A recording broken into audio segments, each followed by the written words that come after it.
Hello, writers and crafters. I'm Valerie Isan. And I'm Eric Mertz. And this is episode 66 of the podcast. And it's April 26th, 2022, as we record this. Our main topic today is filling the creative well. And this podcast is sponsored by our patrons at patreon.com/Valerie Isan, IHSAN. Go there and find all the tiers and all the benefits that you get. And it starts with just $1. So it's a bargain. It is a bargain. It totally is. That is a bargain.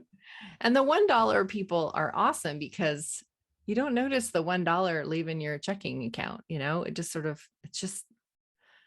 magically appears in our account. Right. But it's not a hardship, I guess. It's not a conversation you have to have with whoever you share your account with. That's true. Where did that $1 go? You don't have to have that conversation. It's just $1. Oh, what are you funny. up to? I'm still reading the same books. Oh, no. And that is because I'm sorry to announce that I've been watching way too much TV. So my husband is traveling right now and he's been gone a week and he's going to be gone another week. And I had these great grand plans for all the things that I would accomplish while he was gone, including, extra writing and extra journaling and reflection and, the stuff that is better with less noise, because when you live with someone, it's kind of noisy. Yeah. Ali listens to music all the time. So it always seems like there's, some noise in the house with the dogs or whatever. So him being gone, I thought I would have more opportunity for quiet things to do. And instead of doing all of that extra writing or even like house projects, I was all inspired to like declutter a bunch of stuff while he was gone. And nope, I have been binge watching the entire series, not just season, multiple seasons of Downton Abbey. I'm almost done with the entire series. There's no shame in that, though. There is no shame in that. There is no shame there. Not doing any of the reading that I thought I was going to be doing. So, although today, you know what? This maybe says something about my frame of mind right now, but I started reading another book this morning. I just opened it up, cracked it up. So we're not in the finishing energy today, I think. No. This one was on bullet journaling. I don't remember what the title was, but it's by writer Carol, the Bujo founder. Okay. So I was just writing. I love Passion Planner, but I loved Bujo bullet journaling before I discovered Passion Planner. So every once in a while, I still kind of like foray into that. And I like combining the two actually. So that's what I was doing earlier today. I always say if I could rewatch any of the sort of peak TV shows that if I could watch them over again for the first time, it would be Downton Abbey. I adore that show. So I was so sad when it went away. There's supposed to be a movie coming out this fall. Wasn't there one that didn't they do like a Christmas special they came back for that just didn't have the energy? Yes. I don't remember. But I'm still really looking forward to the one this fall. Oh yeah. I mean, I'll watch whatever they'll give me, but even not peak Downton Abbey beats the peak of most shows. I'm in the same boat. I rewatched all of Better Call Saul. I probably lost a few books in that, getting ready for the new season, the last season of Better Call Saul, which started last week. So, you're not the only one who missed out on great books this week. I actually watched the first 2 episodes of Better Call Saul season 6, and then I watched them again, and I felt kind of guilty about it. So when my wife asked me what I watched, I just said baseball. I don't, none. I couldn't bring myself to say it. I felt guilty. I had watched the second season of Bridgerton. Ali and I were watching it together, and we were down to the very last episode, and he had to leave.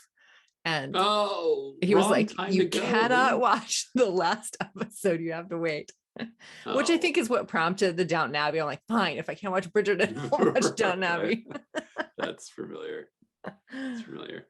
I'm in a weird reading space. I've been reading a lot this last week. I've been reading I've been going through on using my Kindle Unlimited and just taking advantage of a lot of authors putting books on promo. But I've been reading a lot of prequels. I've been reading a lot of short stories that authors will put out between books in a series, those sort of just like giveaway or teaser stories. I've been reading a ton of those, which is, I think, I was thinking about how we would talk about it today. And it's funny because it's like I feel like it's kind of cheating on my TBR, right? Because like I just like turned through like 7 or 8 titles in the last You week, get credit for that. Right, but they're like 3,000 words. It's like reading a short story but checking a book off. It's kind of well, my brain would say you either need to segregate the list, so it's short works and long works. Right. So you have 2 different lists and 2 different goals for those lists, or making the list the whole thing, like including both long and short, which means you would have to adjust your goal. Like if my goal is 52 books this year, then if I was including short works in that, I would maybe make it 60 or something like that. Yeah, I definitely, I tell myself I'm not like a list person or a check it off person, but I really am. It's hard not to think about this as I'm going through, but it's a fun exercise if you're writing in series to see how other authors, just what people do, right? You can publish whatever you want. You can sort of package things how works best for your series. And so there's a lot of interesting stuff out there. And it's good for your readers too, because, sometimes it takes a long time to write a book. I mean, there are others that can do it in a month or, every 4 months they've got a new novel or something, but that's not the way I write. And it's not the way you write either. Even though you're prolific, you still like having those intermediary, that's not the right word, the in-between books, or the in between smaller things, the in between the novels. When your readers are waiting for something, then you can write something shorter. Right. And there's just the pure acknowledgement that not every story involving your main character or your story world is going to be a novel. And once you release yourself from that, that rule that everything has to be a novel. Hey, my main character can have a 5,000 word adventure. That's really interesting. Yeah, my favorite mystery author is a guy named Paul Doran, and he's from Maine. And he writes this series. I probably talked about it before. It's about a game warden. Mike Bowditch is the main character, but he puts out a short story or a novella between each of his novels. And what I've noticed he does with those short stories and novellas is he tells backstory, just backstory that would clutter the rest of his books. He just does a little bit of how the main character grew up, or the old sheriff, the old guy in town kind of stories that would seem indulgent. He turns these into they're fun. They're a lot of fun. And they keep me engaged in that series when I'm out of books or I don't have the latest volume. So I think it's a wise thing to do. That's really interesting. Yeah. I actually am, and I'm writing, like I just wrote another little short to go between this book and, for me, like that's going to come out before this next book. I've got a short that will come out. And I think that's what I'm going to do too. I'm going to copy what Paul Doran does because it's fun. It's just a fun thing to do. It's just more really stories. Inspiring. Yeah, that's really got some wheels turning for me. And I haven't written short, as we talk about all the time, but right. I like the idea of dabbling in it, and I like the idea of. I guess I did write a short. I wrote last year. I wrote an epilogue, like a second epilogue to the novel that I wrote. And I'm going to use that as a reader magnet. And yeah. And I just took one of the characters and like, gee, I wonder whatever happened to him when he flew home after that happened. What happened to him? And so it kind of goes off that. So that's really interesting. I hadn't thought about giving myself permission to just explore side stories and I mean, I have so many book ideas, like there as many as I have on the stack to read. Like I've got the stack to write. I have all these book ideas and they're all queuing up. And and the idea of giving myself permission to not write a whole book, because that is a giant time, commitment. Yeah. I mean, they don't call it a novel for nothing. Mhm.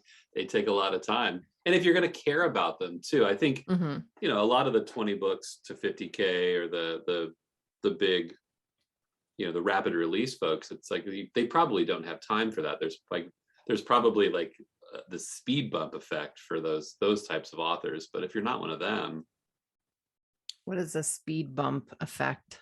well, just like why put out a short story if you're putting out a novel every 6 weeks or whatever, so some of these authors are doing, Mhm. why would you put out a short if it That's would true. just Yeah. interrupt that flow? It would just Yeah, be, yeah, that's true. Let's maybe. I'd love to. talk. Yeah, let's talk about other stuff. Well, What are we talking? this is fun Talk too, about, but I want to make sure we get into the main topic. of course. The main topic is filling the creative well, which maybe this is one of the things that fills your well, writing these little shorts. I know it's output, but does it also feed you in a way? Because you're Yeah. exploring, you're allowing your curiosity to take you someplace, which is exciting. Well, the fun thing about self-publishing, I think in general, for me, is it's why I made the choice to do it, is that you have the freedom to do what you want to do. And I think the more constraints, for me, I don't fill the well by putting constraints on. I fill the well by feeling the all the freedom that I have. Mhm. So yeah, I think so. I think it's by if I generate an idea and I know that I can follow through with it, and I know it's not going to be a novel, I feel like I'm really doing what I want to do, not fulfilling a contract or something. So I think that one of the first things a writer can do to fill that creative well is first understanding what fills your well to begin with. So maybe As a human that's, being, right? yeah, maybe that would require, I don't know, taking a personality test or doing a bunch of journaling or something, just checking in with yourself, or just making a list of all the things that makes you feel good or that makes you feel creative or inspired or whatever. And from that, reflecting, you'll know what things bring you joy and fill that creative well. So I think that's Yeah, probably the first thing.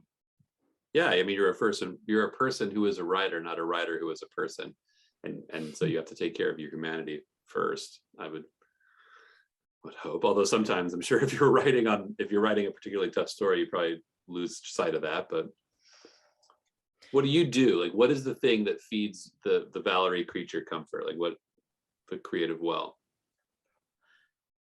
I think nurturing myself. I mean, I think it's cool and fun to travel, and I crave it, and I like, experiencing new cultures and eating new foods, and I get inspired by, the books I read and the movies I watch and the people I meet. And yet, I think what inspires me the most is taking care of myself. Why is that funny? I don't know. It doesn't sound It's not creative grandiose and enough. yeah, it doesn't sound creative and writerly enough, I guess. But I feel like if I'm going to be creative, then I need to be comfortable, like physically and mentally. Right. And so being in a place where I can be comfortable and nurtured, maybe it's like lighting a candle and getting a cup of tea, with that's really yummy. And like, I try not Right. to put too much sugar in my tea, but sometimes what I really want is a creamy chai with like maple syrup in it.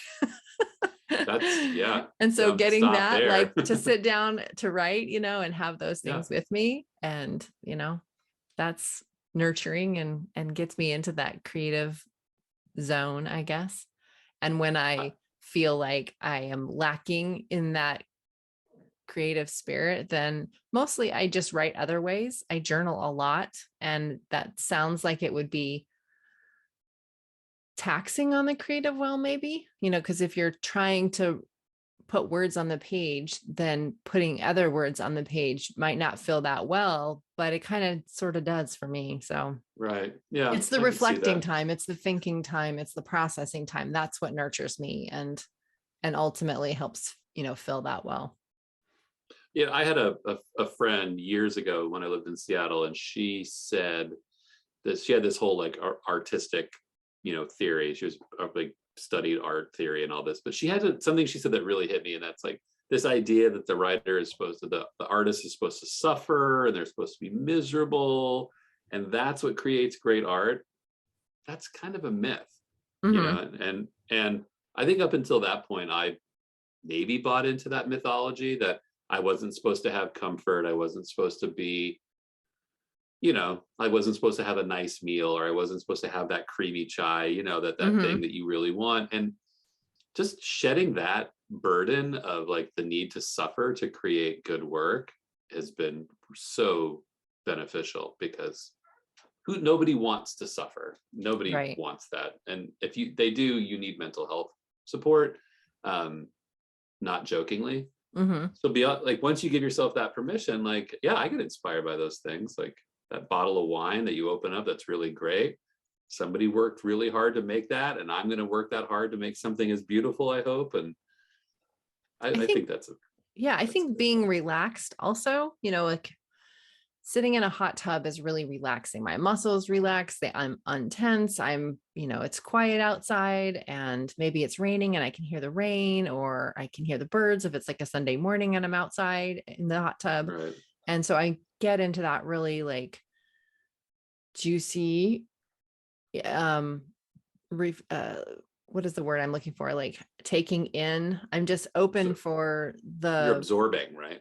yeah, and being this accepting vessel for the creative muse or whatever. I can think a lot when I'm out there, and if I'm physically comfortable, then I am more open to receiving that inspiration.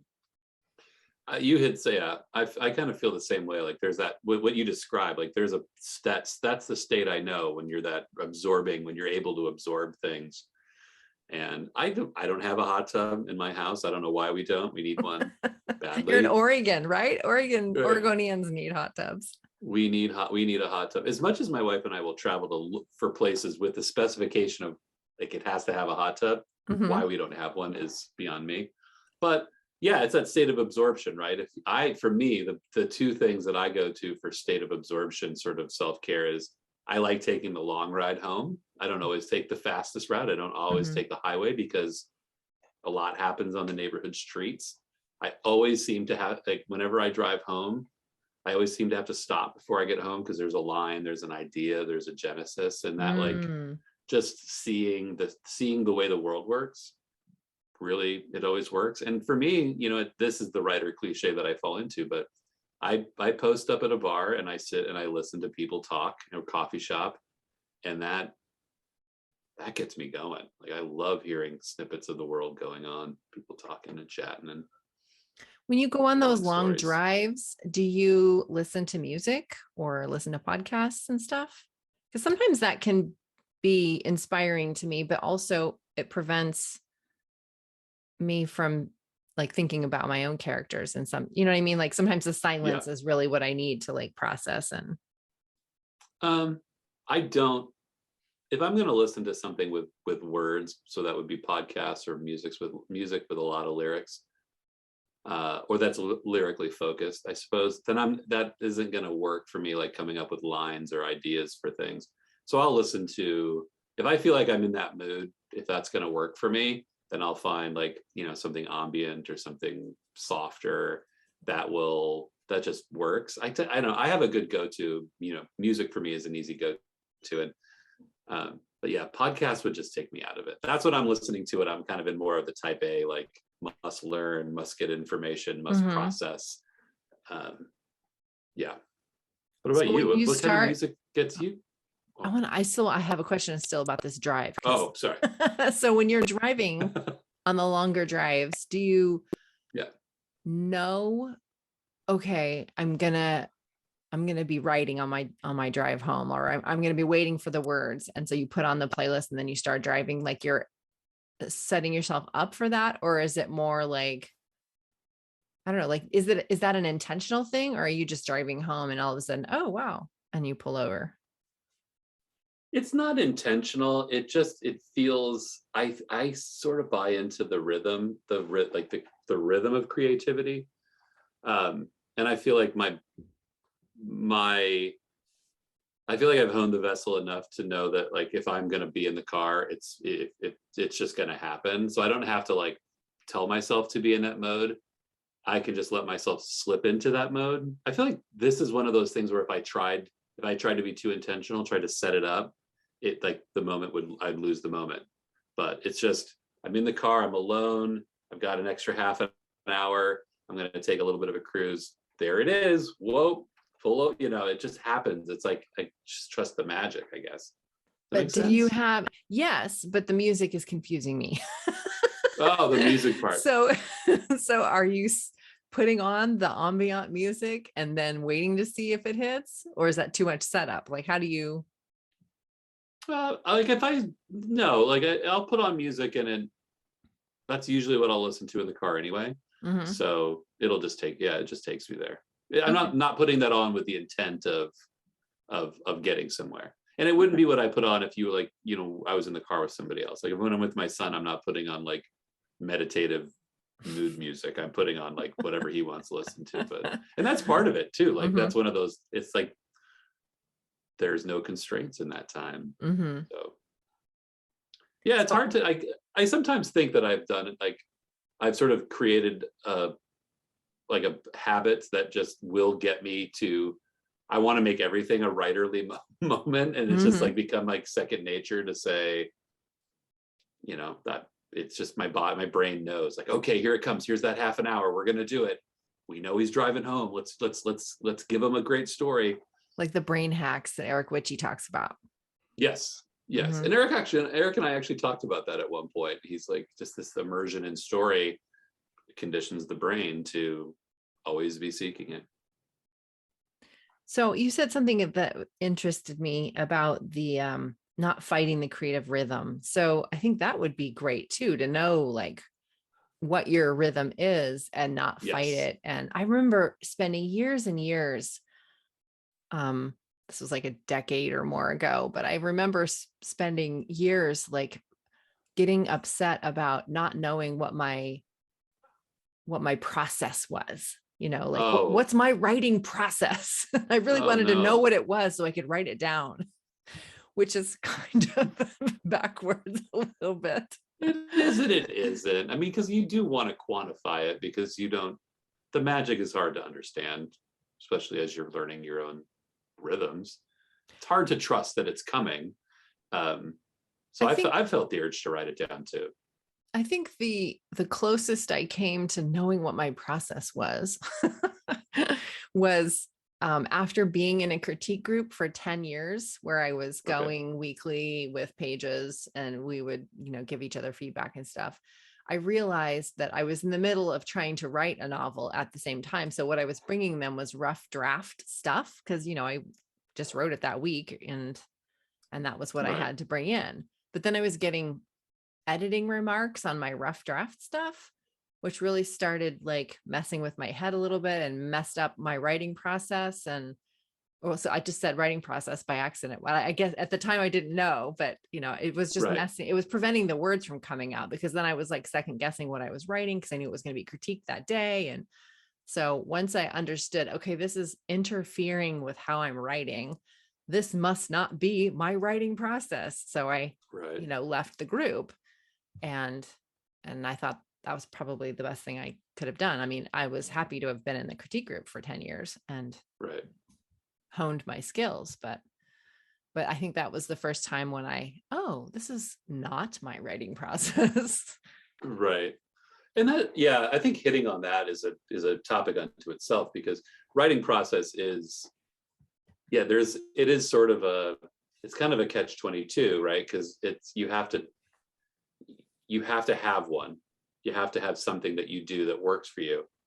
But if you go out, I think, deliberately trying to seek, like, what is my writing process? I am going to name it and I'm going to work on improving it. that becomes for me at least, the writer that I am, it becomes that becomes clunky. I remember I used to work at a restaurant, and there used to be there's a closing shift from 4:30 to 9 or whatever, and then there was like the lunch shift from 11 to 2. But there was this everybody thought it was awful, this split shift between 11 and 2 and 4 and 7, where you worked a full-ish day, but there was a 2-hour break. I loved it because I would go to work, do my thing, and then I would go somewhere, write for 2 hours, and I'd go back to work. I kind of got my whole day inside those lines. And it only occurred to me, like, why am I taking the shifts that nobody wants? Oh, that's right, because this is actually what's important to me. And so I think that those, like that, like part of my process was to take that time and to use that time. But at the time, I didn't know it. I couldn't have named it. I just had to reflect on it. I don't know. I think your writing process is important, but if you're struggling to name it is naming it's hard. It's a struggle. It's less important, really. When you were talking about not fighting that creative rhythm, that just perked up my interest, because I was like, ooh, creative rhythm. And how do you know what that is? And I guess you just observe it and you notice it rather than name it. Just notice it as you're writing book after book, or, after you're writing every day after day. How does it show up? I think that's the key. And I It's guess writing every day. Well, I don't think that's the key. I think it's just knowing that your rhythm is going to look different than somebody else's. And that there will be fallow times. So, my instinct is to panic when I'm not creating. What's wrong with me? Why am I not creating? I'm never going to be a writer if I don't publish books. Yeah. So understanding that sometimes, it's okay to take 2 months off if you're just feeling burned out and you can't make words. That's okay. Yeah. And maybe that happens every year. What if November and December, or like January and February, were just months that you did not create? And that would be okay. Like if that was something that just regularly happened every year, that's not a bad thing. Just knowing that that's what's going to happen. That is your creative rhythm, and not fighting against it. And having that frustration like JP talked about the other day. Right. Well, I think you hit on the key, right? Whatever your like creative self-care is, like, you shouldn't be, it includes, above almost all things, like not beating yourself up, because that is the antithesis of that sort of like nurturing self-care, filling the well, nurturing energy. I have a hard time on the hardest days of the week for me are the days when I write the least. I mean, it's a fact, but I also sort of go into that whole idea of the 10,000 hours. If you commit 10,000 hours to something, you become good at it. Well, you become an expert at it. Yeah, an expert. I don't like the E word, because that's a lot of pressure. But you can be good before you're an expert. Right. It's true. I feel like that 10,000 hours, just for me, the process was always like, get to that 10,000 hours as fast as you possibly can. So the brain just went, what can we do to make everything about writing? And I think I lost a lot of that. I had to figure out the self-care and stuff as I went, but just finding ways to, and then being okay with the fact that, well, you're not going to get your time in today. I'm going fishing this weekend. I am not going to do any writing for 2.5 days. It is, I actually thought that, like, oh my gosh, what am I going to do on Friday when I'm not writing anything and I'm just hanging out with my friends? I'm hanging out with my friends. You have to have social connections. You have to have, I have to remind myself of that sometimes, because and that fills the creative well too sometimes, or it can for some people. I'm sure I will come out of this with a fishing story. Watch, next week we'll be talking about the fishing short story that I started writing, and on the way home.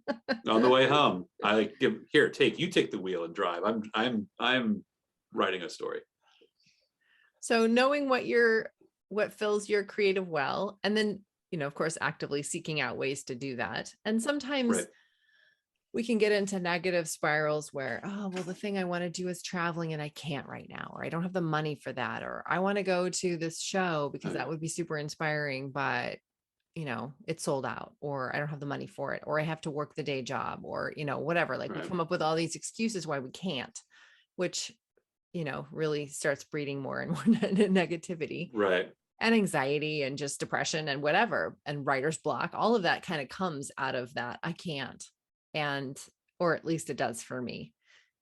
And so It does. Yeah. finding ways to get what you need in less expensive ways, or whatever the barrier is. Well, if you can't do Accessible this, ways. yes, yeah. Find ways to fill that creative well in less expensive or less time consuming ways. I mean, if, for instance, if you are obsessed with like Chinese culture and art and brush painting and whatever, like all things China, like if you're just really obsessed with that and you really want to go there and you can't right now for various reasons, Of course. then you can maybe take that Chinese brush painting class from the community college, or maybe you could buy a Go to the Chinese poster, garden.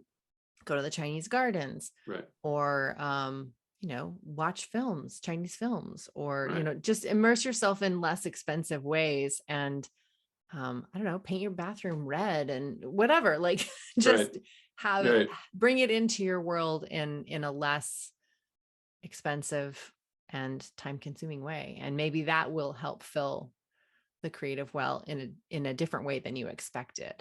What you just said, Val, I think is really key just for life stuff in general, right? Whether that's writing or just overall happiness, is that this understanding that life has limits and you have to accept them and find other ways. I think what you said was really wise in a lot of ways. Yeah. And one other thing that I wanted to add to the filling of the creative well thing is sometimes for me, in order to even, how do I say this? I can do all the things that I know work for me to fill the creative well, but sometimes that doesn't work either because I don't have the right environment set up to receive.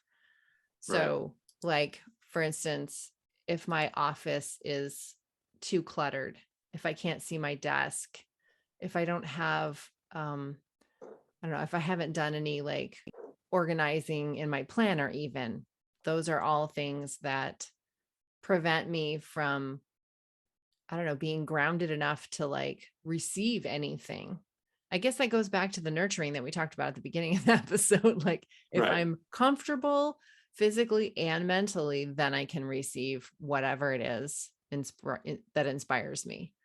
So if I go to the Chinese gardens, then I want to make sure that I'm warm enough and hydrated, because even if I'm there and having I won't have a good time. I won't be able to take in what I went for if I'm not physically and mentally comfortable and prepared. And so my office also has to be that way. My planner also has to be that way. I have to have it organized and comfortable so that I can do my work. Right. And that's just something I know about me. So, but I think there's something, I'm always accused of having a very clean desk, whether I have a desk job or a creative job at home. And I just think there's like, why would I want to spend my energy looking for the notes that I wrote for that story? Why would I want to? That's a lot of energy that goes to something that's interrupts that flow, and that flow is more important than anything else when that's your job. I think something. Go ahead. Oh, I was just going to say that my office right now is pretty cluttered. My desk and other surfaces in here are not as, clean as I would like, or organized as I would like them to be. And so maybe that's contributing to some of my not writing this week.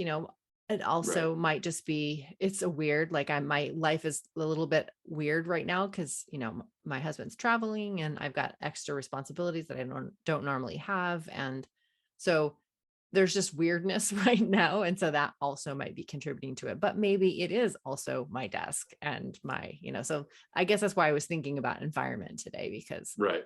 it does affect me and I'm sure it affects other people too. I think it does. I think it has to. I mean, I think we're creatures. My office is. My office is very cold, and so I have to. I come in. I turn on the space heater. I have my sweatshirts all stacked in here. Like you have to. Environment really matters, right? Again, suffering is not. There's no honor in suffering. Something you something you said earlier brought me to what I think is maybe one of the biggest ones for me, and that is that not comparing yourself to other people is such a important part of writer self-care. There's always going to be someone with more books. There's always going to be someone with more sales and reviews. All that stuff is like once you start comparing your stuff, yourself, your process, your presence, all that to other people, you're not working in, in what yourself, you're working to like for this exterior thing. And that's when can get really precarious, right? If someone writes 6 hours a day and that's what they can do, and you write 4, and you have to, the question should always be, am I happy with myself with writing 4 hours? I'm going to take care of myself by not pushing that to 6 because 4 works. I think it's Or 20 minutes. or twice, yeah, whatever you get, like if it works and you're satisfied. I just read this story about a guy who didn't have the time to write a novel, so he worked as a checker, and he just wrote when he had time on the back of all of his, like the receipts, the stray pieces of paper that came across the aisle.